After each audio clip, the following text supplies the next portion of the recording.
Hi friends, சூப்பராக யார்வாடி ஸ்டைலில் தக்கடி எப்படி செய்கிறதுன்னு பார்ப்போமா இன்றைக்கி. அதுக்கு தக்கடி செய்கிறதுக்காக தேங்கொட்டை மாவு, இது யார்வாடி பெசலந்த மாவு, தேங்காய் மாவு எல்லாம் போட்டு அரிசி எல்லாம் போட்டு திரித்து ஒன்று போல் திரித்து வைப்பாங்க. புட்டு, ரொட்டி, இந்த மாதிரி தக்கடியெல்லாம் செய்கிறதுக்கு நம்ம செப்பரேட்டாக தேங்காயே போடணும். மாவை மட்டும் ஒரு அரை மணிக்கு முன்னாடி ஊற வச்சு அதை செய்துக்கலாம். அதுக்காக இந்த மெத்தடில் அதுக்கு விரைவி வைப்பாங்க. இது டீ கூடையே சாப்பிட சூப்பராக இருக்கும். சாதாவே சீனி போட்டு மாவு சாப்பிட டேஸ்ட்டு சூப்பராக இருக்கும். அதுக்கு தேவையான மாவையும் எடுத்து ஒரு அரை மணிக்கு முன்னாடி இதே மாதிரி தண்ணி ஊற்றி நல்லா ஊற வச்சாச்சு. ஏன்னா இந்த மாவு நல்லா முருவை வறுத்து வச்சுருப்பாங்க. அதை ஊற வச்சா தான் நல்லா சாஃப்டாக கிடைக்கும். கொஞ்சம் காலமாக இருந்தாலும் எவ்வளோ நல்லா இருந்தால் கெட்டே போகாது. ஒரு வருஷம் நம்ம பேசாமல் கிடக்கும். நம்மளுமே இந்த மாவு நம்ம மசாலா கம்பெனி கூட சேல் பண்ணிட்டு தான் இருக்கிறோம். அந்த மாவு ஒரு அரை மணிக்கூர் ஊற வச்சாச்சு. அது கூட வெங்காயம், கருவேப்பிலை, பச்சை மிளகாய் எல்லாம் போட்டு நல்லா விரவி அது கூட கறி குழம்பையும் ஊற்றி நல்லா மிக்ஸ் பண்ணி விரவிக்கிடலாம். நல்லா மிக்ஸ் ஆகி மாவு எல்லாம் ஒன்றோடி ஒன்று மிக்ஸ் ஆன பிறகு இதுக்கப்புறம் நமக்கு தண்ணி தேவைப்பட்டுனா தண்ணி நம்ம சேர்த்துக்கிடலாம். ஏன்னா உருண்டை பிடிக்க நமக்கு கைக்கு நிற்கணும். ஏன்னா இந்த மாவு ரொம்ப சாஃப்டாக இருக்கும் தேங்காயும் போட்டிருக்கனால. இந்த குழம்புலாம் சேர்த்துட்டு உங்களுக்கு எக்ஸ்ட்ரா தண்ணி தேவைப்பட்டால் நம்ம ஒரு கப் தண்ணியும் சேர்த்து நல்லா போட்டு விரவி எடுத்துக்கிடலாம். விரவி நம்மளால் முடிஞ்ச அளவுக்கு எவ்வளோ தூரம் இருத்தி உங்களுக்கு பிடிக்க முடியுமோ அவ்வளோ தூரம் இருத்தி நம்ம உருண்டை பிடிச்சி ரெடி பண்ணிக்கிடலாம். நல்லா இருத்தி டைட்டாக பிடிச்சோம்னா தான் உதிர்ந்து போகாது கொதிக்கிறதுல போடும்போது. அதனால் நல்லா டைட்டாக உருண்டை பிடிச்சி மாவு கொழுக்கட்டை எல்லாமே ரெடி பண்ணி வச்சாச்சு.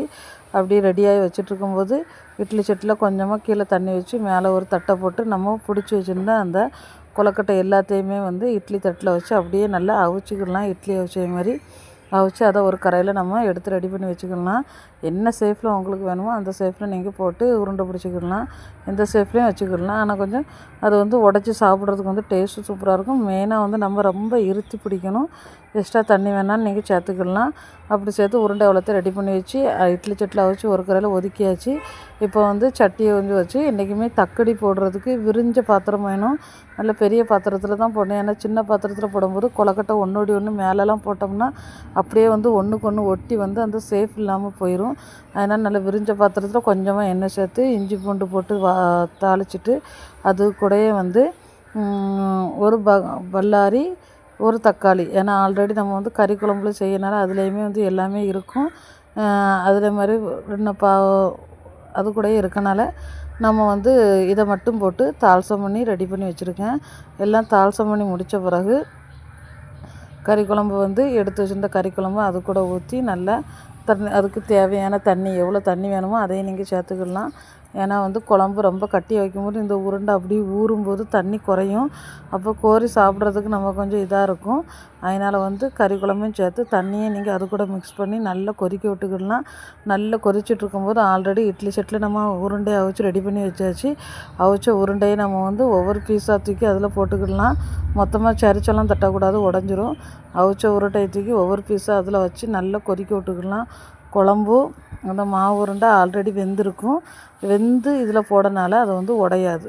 அந்த தண்ணிக்கு எவ்வளோ உப்பு உங்களுக்கு தேவையோ அந்த உப்பையும் கொதிக்க வச்சோன்னே, ஏன்னா குழம்புல ஆல்ரெடி உப்பு இருந்து எக்ஸ்ட்ரா உப்புக்கு நீங்கள் அந்த உப்பை பார்த்து தேவையான உப்பையும் போட்டுக்கிடலாம்.